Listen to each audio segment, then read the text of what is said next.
السلام علیکم ورحمۃ اللہ وبرکاتہ۔ معزز ناظرین، اور میں آپ کی خدمت میں براہ راست آپ کے سوالات اور ان کے شرعی جوابات کے سیشن میں موجود ہوں۔ آج کا یہ پروگرام بڑے عرصے کے بعد ہو رہا ہے۔ اس کی بنیادی وجہ تو میرے صحت کی ناموافقت تھی۔ اللہ تعالیٰ کا کرم فضل احسان ہے کہ اللہ تعالیٰ نے بیماری اور تکلیف سے نجات عطا فرمائی۔ اس پر اللہ تعالیٰ کا جتنا شکر ادا کریں اتنا کم ہے۔ تکالیف انسان پر آتی ہیں، تکالیف میں صبر کرنا سیکھیں۔ بس یہ اللہ تعالیٰ کی حکمتیں ہیں۔ رب کریم تکالیف کے معاملے بطور آزمائش، بطور گناہوں کو دھونا، بطور ایک بندے کی اس کے صبر کے معاملات دیکھنے یا اس کو آخرت میں رتبے دینے، مختلف وجوہات ہوتی ہیں۔ رب کریم یہ چیز عطا فرماتے ہیں۔ لیکن احادیث پاک کا خلاصہ اٹھائے نا، اذا احب اللہ عبدا ابتلاہ، حدیث پاک ہے، اذا احب اللہ عبدا ابتلاہ حتی یسمع تضرعہ۔ فرمایا رب کریم جس وقت کسی آدمی کی دعائیں قبول کرنا چاہتے ہیں تو اسے تکلیف میں مبتلا کر دیتے ہیں کہ اس کی دعا کو قبول کر سکے، اس کی آہ و زاری کو رب کریم سن سکیں اور قبول کر سکیں، اسی لیے ان کو مبتلا کیا ہے۔ تو اللہ کا کرم ہے، اللہ تعالیٰ نے ہمیں اس معاملے سے گزارا ہے۔ لیکن میں دعا کرتا ہوں، تکلیف اگرچہ نعمت ہے لیکن ہم اس نعمت کے قابل نہیں ہیں۔ اللہ تعالیٰ اپنے کرم اور فضل کا معاملہ فرمائے۔ آج آپ کے سوالات آ رہے ہیں، میں انشاءاللہ تعالیٰ آپ کے سوالات کے جواب دینے کی کوشش کروں گا۔ بس دعا فرمائیں رب کریم سے اللہ تعالیٰ ہماری مدد اور نصرت فرمائے، اللہ تعالیٰ حق بیان کرنے کی، اور جب بیان ہو جائے پھر اللہ تعالیٰ حق قبول کرنے کی توفیق عطا فرمائے۔ احسن خان صاحب گجر خان سے پوچھتے ہیں، مفتی صاحب میں گردوں کی بیماری میں مبتلا ہوں اور گردے کے اندر پتھری موجود ہے، کوئی وظیفہ بیان فرما دیں تاکہ اس پتھری سے میں نجات پا لوں۔ پتھری سے تو اللہ ہم سب کو بھی نجات عطا فرمائے، پتھری سے بھی اور پتھریوں سے بھی۔ میرے بھائی، یہ غالباً سورت نمبر 2 سورۃ البقرہ کی آیت نمبر 74 ہے، آیت نمبر 74 ہے۔ وَإِنَّ مِنَ الْحِجَارَةِ لَمَا يَتَفَجَّرُ مِنْهُ الْأَنْهَارُ، یہ اس آیت کا ٹکڑا ہے۔ اگر آپ کا درد زیادہ ہے تو اس کے پڑھنے کی تعداد زیادہ ہوگی، اگر درد درمیانہ ہے تو پھر تعداد تھوڑی سی کم ہوگی، اور اگر درد تھوڑا سا ہے تو پھر تعداد کم ہے۔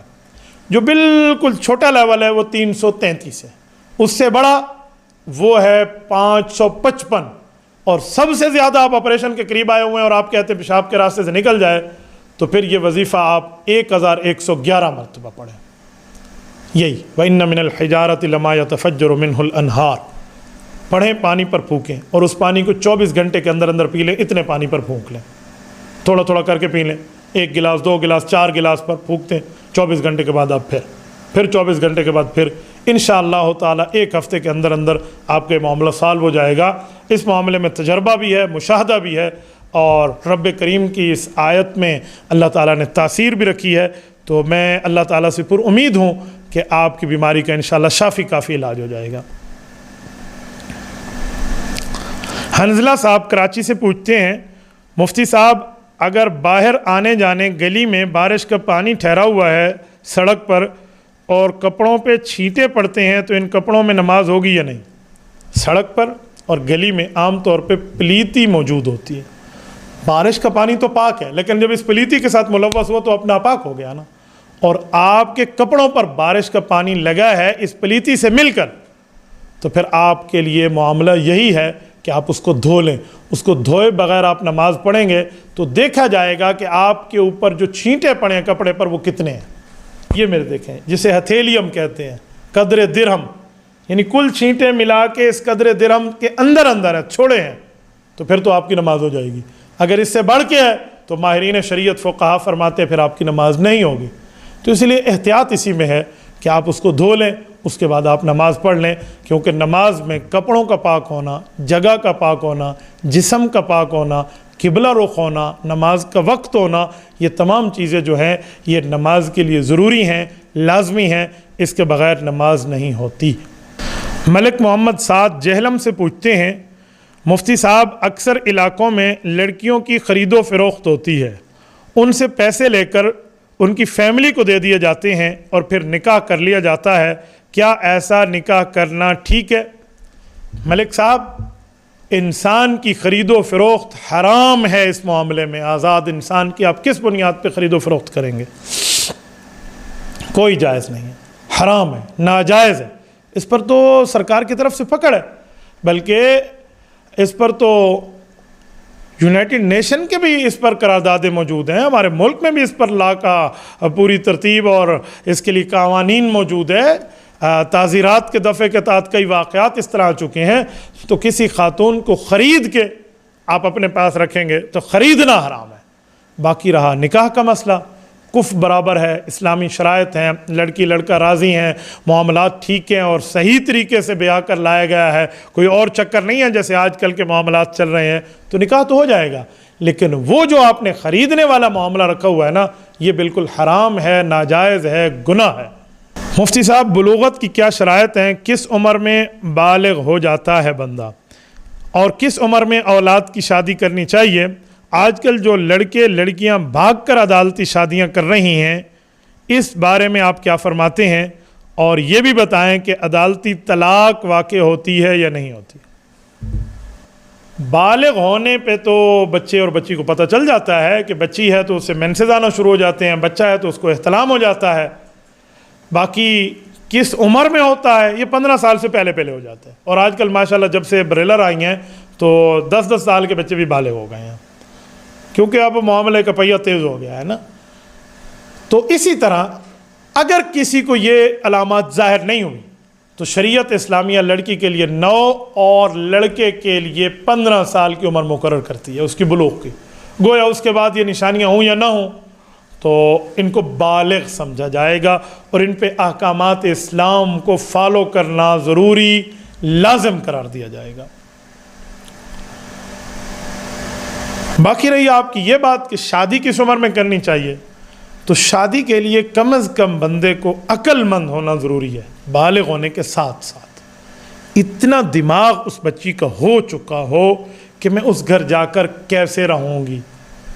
یہ بچی کی عمر 18 سال جو ہے نا، یہ تقریباً کم از کم ہے، اس سے زائد میں آپ کر سکتے ہیں، اس سے کم میں نہ کرنا افضل ہے جو تجربہ ہے، ورنہ شادی نکاح تو آپ کا ہو جائے گا لیکن نہ کرنا بہتر ہے، جس تجربے کو میں آپ کے سامنے رکھ رہا ہوں۔ اس میں ڈیٹیل ہے، بس آپ اس ڈیٹیل میں نہ جائیں تو بہتر ہے۔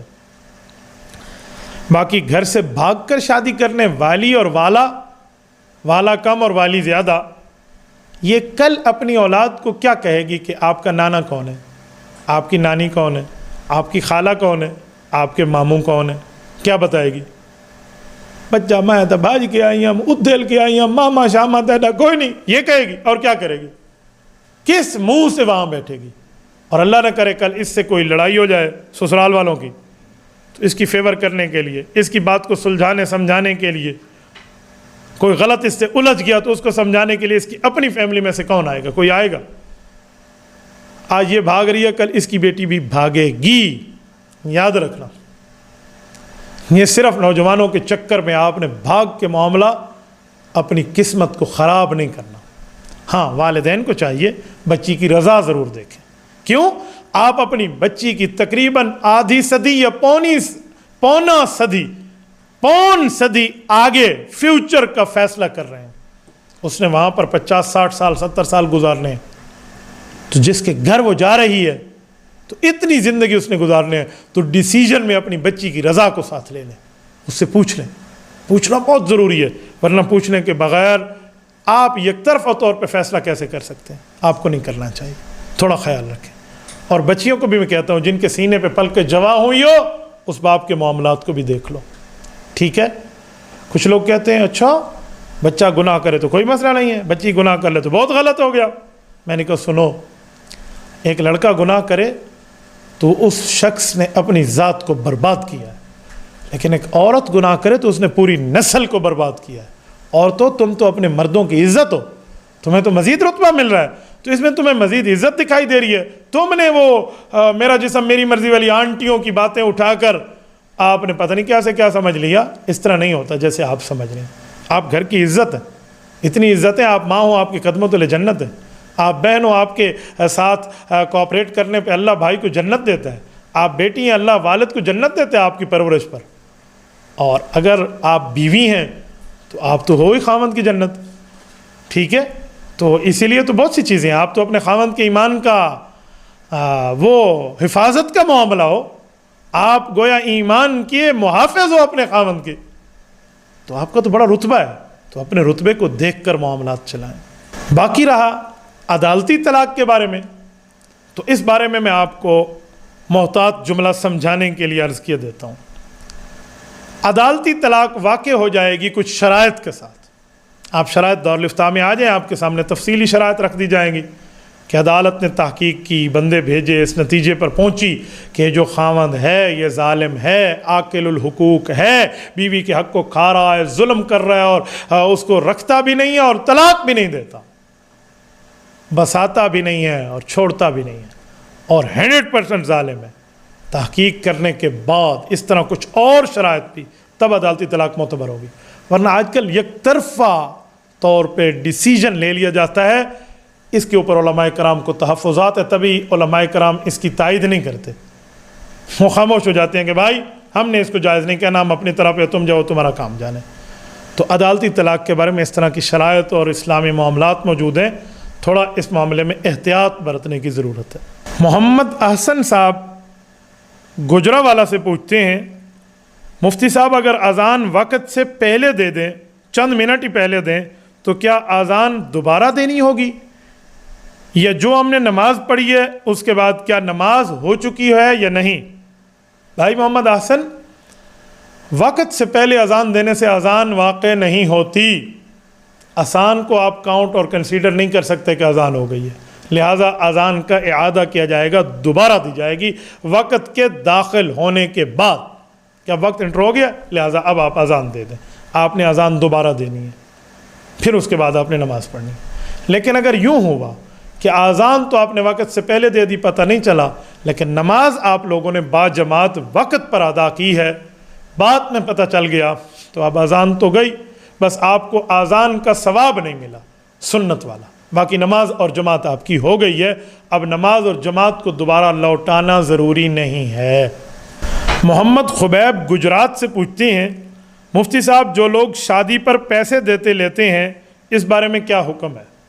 شادی پر پیسے کی لین دین کا جو چکر ہے نا, اسے نندرے کی رسم بھی کہتے ہیں, نیند بھی کہتے ہیں, اور اسے ہمارے ہاں سلام بھی کہتے ہیں. کتنا اچھا لفظ ہے سلام, اور سلام کو یہاں ڈالا ہوا ہے. تو یہ جائز نہیں ہے بھائیو.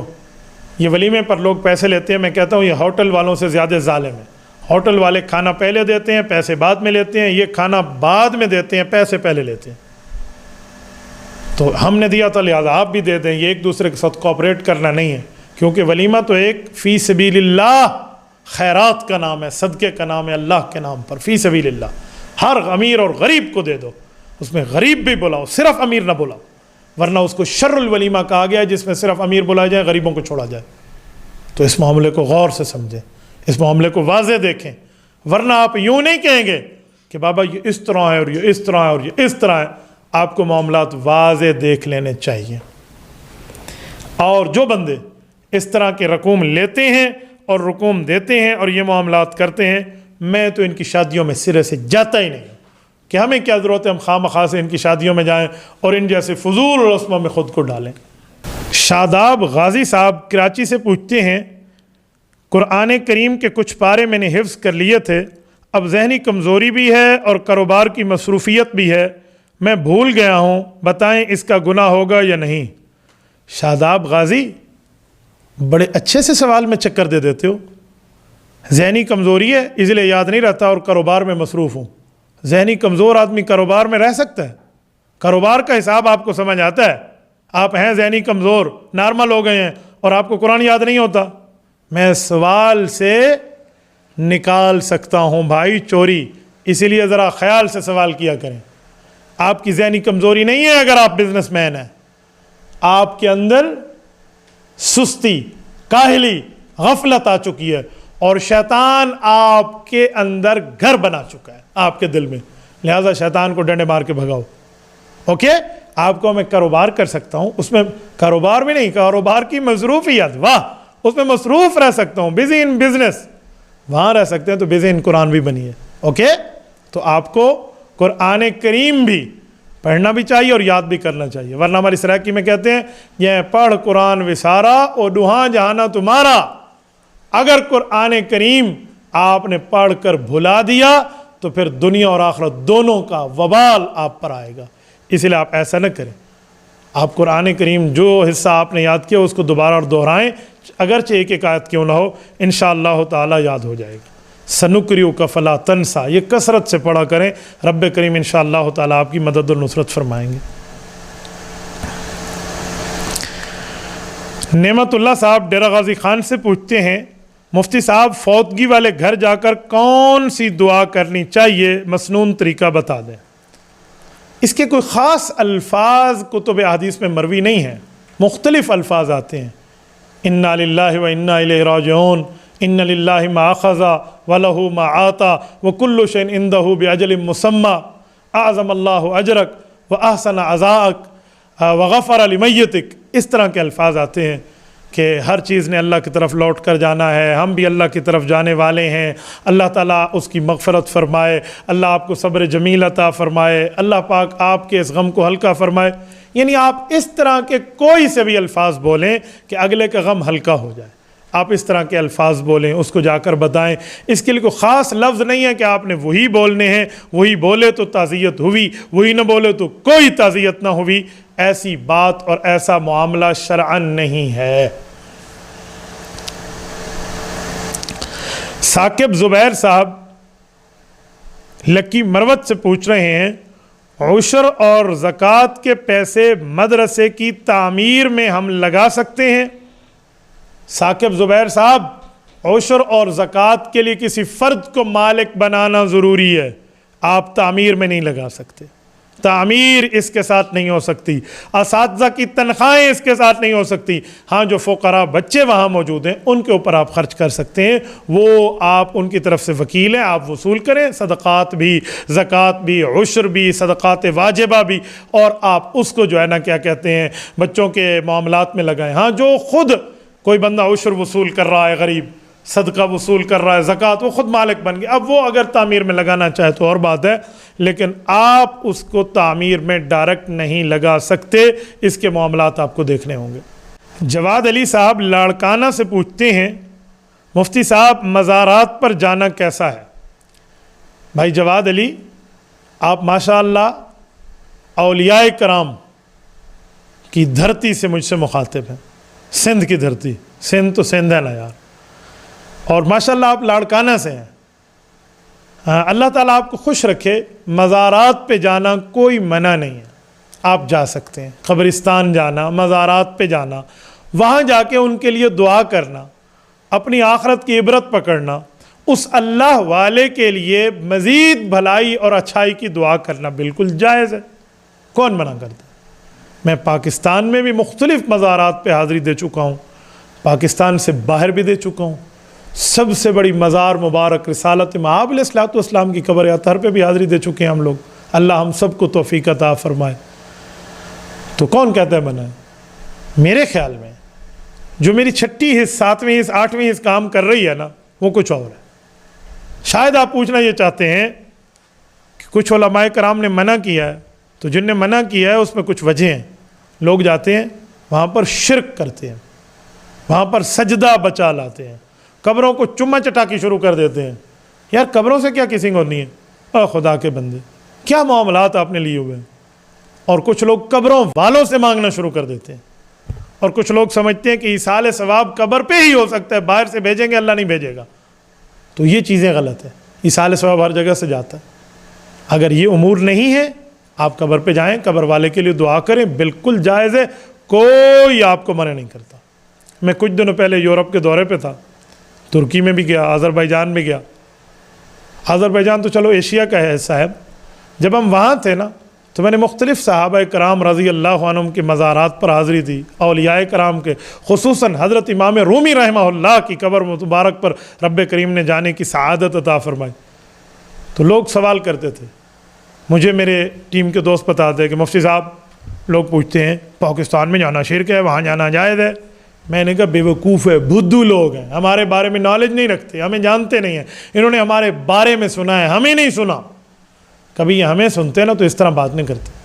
بھائی کس نے کہا ناجائز ہے؟ میں تو ہر جگہ جانے کا قائل ہوں، جائز سمجھتا ہوں، لیکن جو شرائط، جو باتیں، جو قیود، جو وجوہات، جو ریزن، جو سبب، جو علل میں نے بتائی ہیں، ان کو محلوظ خاطر رکھیں، ان کو سامنے رکھیں، ایسے نہ کریں معاملہ۔ توسہ شریف سے عمر احمدانی پوچھتے ہیں، نماز میں سورۃ الفاتحہ سے پہلے بسم اللہ پڑھنی چاہیے یا نہیں؟ بھائی عمر توسوی صاحب، آپ نے جو سوال پوچھا ہے نا، اس سوال میں تھوڑی سی تفصیل ہے۔ اگر آپ اکیلے نماز پڑھ رہے ہیں تو ضرور پڑھیے بسم اللہ، سورۃ الفاتحہ سے پہلے بھی پڑھیے اور اگلی سورت شروع کرنے سے پہلے بھی پڑھیے۔ آمین کے بعد جو آپ سورت شروع کرتے ہیں وہاں بھی آپ کو بسم اللہ تلاوت سے پہلے پڑھنی چاہیے، اور اگر آپ امام ہیں تب بھی آپ کو پڑھنی چاہیے، سورۃ الفاتحہ سے پہلے بھی بسم اللہ اور اگلی سورت شروع کرنے سے پہلے بھی، اگرچہ آہستہ پڑھیں گے جیسے حدیث پاک میں آپ کو پڑھنی چاہیے۔ لیکن اگر آپ مقتدی ہیں تو آپ نے صرف ثنا پڑھنی ہے، اعوذ باللہ بسم اللہ امام کے پیچھے نہیں پڑھنا، کیونکہ اعوذ باللہ بسم اللہ تو قرآن کریم پڑھنے کے لیے ہے، اور مقتدی کو تو نماز میں قرآن کریم پڑھنا امام کے پیچھے منع ہے۔ رسالت مآب علیہ الصلوۃ والسلام کی صحیح حدیث موجود ہے، شرح معانی الاسار میں موجود ہے، من کان لہ امام فقراءۃ الامام لہ قراءۃ، امام پڑھے گا مقتدی کی طرف سے پڑھنا قرآن ہو جائے گا، تو سورۃ الفاتحہ ہو یا اگلی سورت ہو، تو آپ نے تو پڑھنی نہیں ہے مقتدی بن کے، تو لہٰذا آپ بسم اللہ نہیں پڑھیں گے۔ اور یہاں بھی میں غلط فہمی دور کرتا جاؤں، کچھ لوگ سمجھتے ہیں جب امام جہری نماز پڑھا رہا ہو اونچی تو امام کے پیچھے قرآن نہیں پڑھنا چاہیے، جب امام سری نماز پڑھا رہا ہو آہستہ جیسے ظہر اثر ہے تو پھر تو پڑھ لینا چاہیے۔ جی نہیں، پانچوں نمازوں میں امام کے پیچھے قرات نہیں کرنی قرآن کریم کی، آپ نے نہیں پڑھنا۔ کیوں؟ سورت نمبر 7 سورت اعراف آیت نمبر 204، رب کریم نے نماز کے متعلق یہ آیت اتاری، اس پہ امت کا اجماع ہے، امام احمد رحمہ اللہ نے اس کو امت کا اجماع نقل کیا، اس میں 2 حکم ہیں، تو نمازیں بھی 2 ہیں۔ وَإِذَا قُرِئَ الْقُرْآنُ فَاسْتَمِعُوا لَهُ وَأَنصِتُوا لَعَلَّكُمْ تُرْحَمُونَ، لَعَلَّكُمْ تُرْحَمُونَ، تم چاہتے ہو تمہارے اوپر اللہ کی رحمت ہو، جب قرآن پڑھا جائے تو غور سے سنو اور چپ رہو۔ سنا تب جاتا ہے جب امام اونچا پڑھ رہا ہو، اور خاموش تب رہا جاتا ہے جس وقت امام آہستہ پڑھ رہا ہو۔ تو 2 حکم ہیں، تو آپ غور سے سنیں گے تب بھی خاموش، اور آپ خاموش رہیں گے تب بھی خاموش، تو دونوں نمازوں میں مقتدی نے خاموش رہنا ہے۔ ہاں بسم اللہ الرحمن الرحیم مقتدی نے نہیں پڑھنی، کیونکہ مقتدی نے تو تلاوت کرنی نہیں ہے، مقتدی صرف ثنا پڑھے گا، ولا الہ غیرک کے بعد خاموش ہو جائے گا، اعوذ باللہ بسم اللہ نہیں پڑھنی، لہٰذا یہ غور سے سمجھ لیں۔ اللہ تعالیٰ آپ کو سلامت با کرامت رکھے۔ انشاءاللہ اس کے متعلق پھر بات کریں گے، زندگی باقی، ملاقات باقی۔ جزاکم اللہ تعالی۔